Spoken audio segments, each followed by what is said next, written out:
मग काय भाऊ पब्लिक, आज असंच घरी बसलो होतो तर आजी मला एक कथा आणि कविता सांगत होती जुन्या काळातली, म्हणजे प्रभू श्रीरामांच्या काळातली. तर मला असं वाटतं तुम्ही पण ऐकली पाहिजे.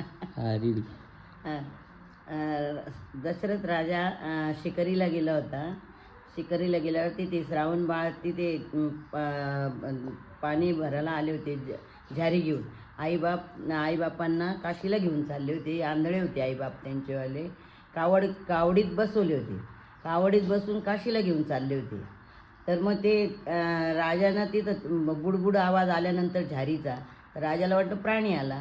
राजानं लगेच बाण सोडला. बाण सोडल्यासरशी श्रावण बाळाला बाण लागला.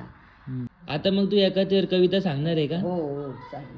शर आला तो धावून आला काळ, विग्रळला श्रावण बाळ. हे आई गे दीर्घ फोडून हाक, तो जाऊन पडला झोक.